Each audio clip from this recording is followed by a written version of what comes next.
Pakistan National Assembly. And there is some big news coming in.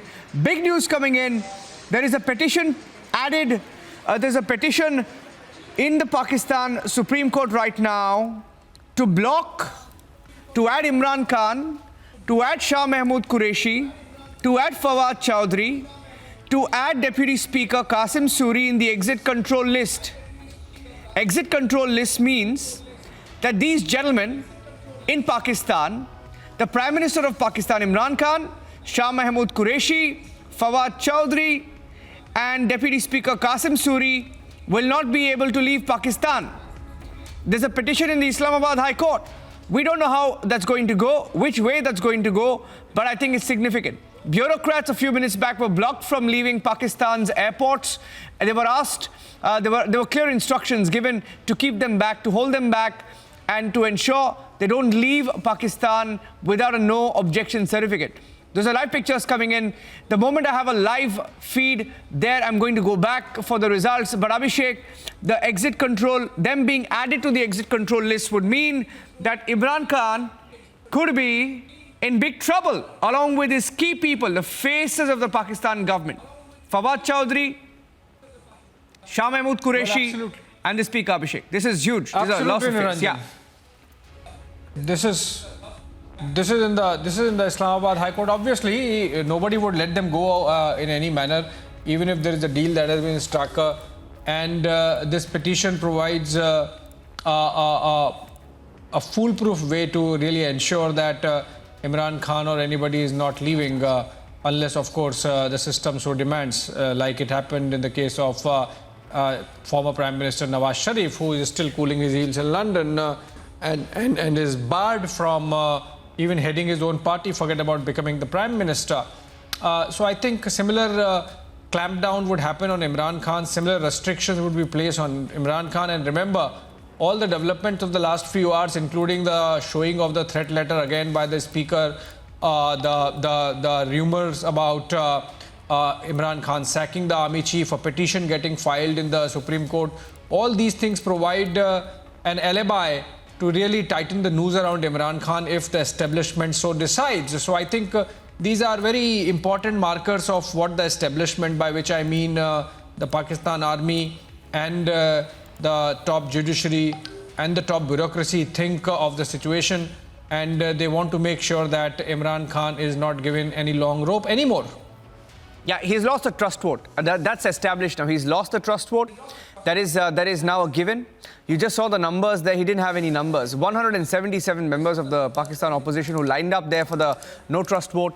He's hit a dead end, and it's really sad that he had to go out this way. I mean, he could have gracefully just accepted, followed the Constitution of Pakistan, and just pretended like you cared for the Constitution of Pakistan. Perhaps, maybe people of Pakistan would have had more respect for him. But I think this is really, really telling of the country that Pakistan has become. Or, you know, in the words of Imran Khan, he called his country a banana republic again and again last night. Not once, not twice, not three times. Number of times he called Pakistan, referred to Pakistan as a banana republic. And he also said his country has become a joke globally. He used the words tamasha several times. And we're staying with the pictures. In fact, you see those treasury benches there, they're empty. Those are benches that Imran Khan's party, the PTI, had to fill. But they've just left. They've done drama. Midnight in Pakistan, keeping the people of Pakistan awake. The judges are not going to be happy about it. They had to come back to the Supreme Court of Pakistan midnight. Not just one court, not just Pakistan's highest court. Even the Islamabad High Court had to come back. Judges not happy about what's going on.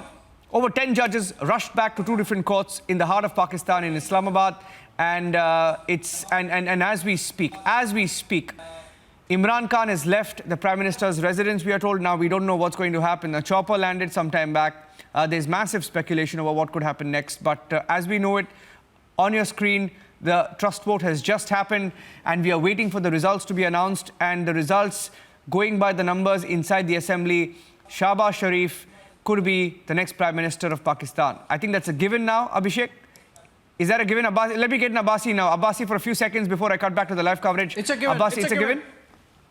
Yeah, it is a given for sure. Absolutely. Shahbaz Sharif is going to be the next Prime Minister of Pakistan, that's for sure.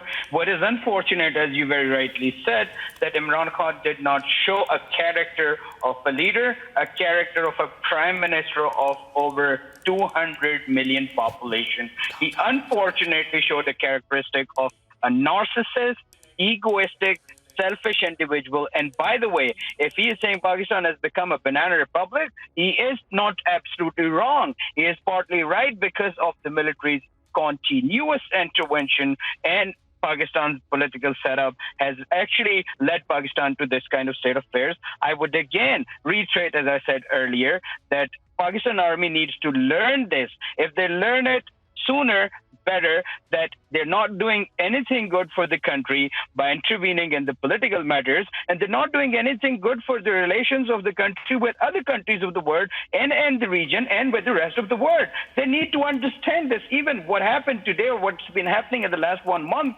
it's not without the consent and approval of Pakistan military. Let me tell you, it might sound democratic process, it might sound a constitutional process, but it is only because military wanted it this way. It is only because military wanted to get rid of Imran Khan, and they did not come into power, and they just simply told everybody else and other opposition parties, whether that is Muslim League Noon or that is People's Party or that is BAP and other allies, former allies of the previous government, to join with the opposition parties for this vote of no confidence.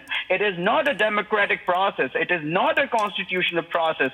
At surface, it might sound, it might look like for the democratic societies like India that what's going on is a democratic process and Imran Khan has been voted against and the parliament. No, it's not. It is just that the military wanted to assume from power.